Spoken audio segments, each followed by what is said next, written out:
ফ্রান্সকে আটকাতে শক্তিশালী একাদশ নিয়ে মাঠে নামবে ব্রাজিল। দেখুন যেমন হতে পারে ব্রাজিলের স্টার্টিং লাইন আপ। যুক্তরাষ্ট্রের অরল্যান্ডোতে বর্তমানে ব্রাজিলের অনুশীলন বেশ জোরে সোরে চলছে। ফ্রান্সের মতো শক্তিশালী প্রতিপক্ষের বিরুদ্ধে মাঠে নামার আগে সেলেসাওরা তাদের প্রস্তুতিতে কোনো কমতি রাখছে না। ব্রাজিল দল বর্তমানে ফ্লোরিডার অরল্যান্ডোতে তাদের মূল ক্যাম্প করেছে। এখানকার বিশ্বমানের সুযোগ সুবিধা ব্যবহার করে খেলোয়াড়দের ফিটনেস ও টেকনিক্যাল ড্রিলের উপর জোর দেওয়া হচ্ছে।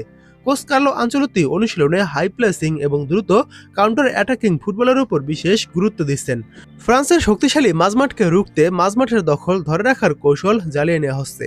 বড় ম্যাচে সেট পিস, ফ্রি কিক ও কর্নার অনেক সময় ভাগ্য নির্ধারণ করে দেয়।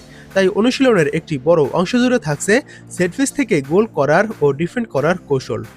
রিয়াল মাদ্রিদের তারকা ফরওয়ার্ড ভিনিসিয়াস এবং বার্সেলোনার ফরওয়ার্ড রাফিনা বর্তমানে দুর্দান্ত ফর্মে আছেন এবং অনুশীলনে তাদের রসায়ন দেখার মতো। যদিও প্রথম দিনের অনুশীলনে তারা দলের সঙ্গে ছিল না, দ্বিতীয় দিন আজ অনুশীলন করেছে তারা দুজন। ফ্রান্সের রক্ষণভাগ ভাঙতে এই দুজনই ব্রাজিলের প্রধান অস্ত্র। তরুণ প্রতিভা এনরিককে নিয়ে আলাদা পরিকল্পনা করা হচ্ছে। অনুশীলনে তাকে ইম্প্যাক্ট সাব বা মূল স্ট্রাইকার হিসেবে পরখ করে দেখছে কোচিং স্টাফের সদস্যরা। সাম্প্রতিক ম্যাচগুলোতে ভালো পারফরমেন্সের কারণে দলের ভেতর আত্মবিশ্বাস অনেক তুঙ্গে। খেলোয়াড়দের মধ্যে একতা ও জয়ের ক্ষুধা স্পষ্ট দেখা যাচ্ছে। ব্রাজিল জানে ফ্রান্স বর্তমানে বিশ্বের অন্যতম সেরা দল, তাই এই ম্যাচটিকে তারা কেবল প্রীতি ম্যাচ হিসেবে দেখছেন না, বরং নিজেদের শক্তি পরীক্ষার একটি বড় মঞ্চ হিসেবে বিবেচনা করছেন।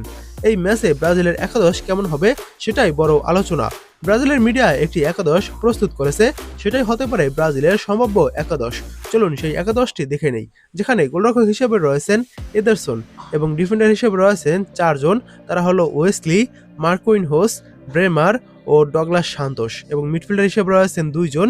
তারা হলো আন্দ্রে সান্তোস এবং ক্যাসেমিরো, এবং ম্যাথিউস কুনহা রয়েছেন অ্যাটাকিং মিডে, এবং ফরওয়ার্ড লাইনে রয়েছেন তিনজন। তারা হলো ভিনিসিয়াস জুনিয়র, জোয়াও পেদ্রো ও রাফিনা।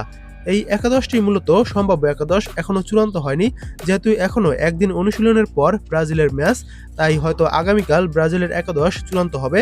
এটা শুধু একটি সম্ভাব্য একাদশ। এই একাদশটি কেমন হয়েছে অবশ্যই কমেন্ট করে জানাবেন, এবং আগামীকাল ব্রাজিলের একাদশ প্রস্তুত করা হলে আপনাদেরকে জানিয়ে দেওয়া হবে।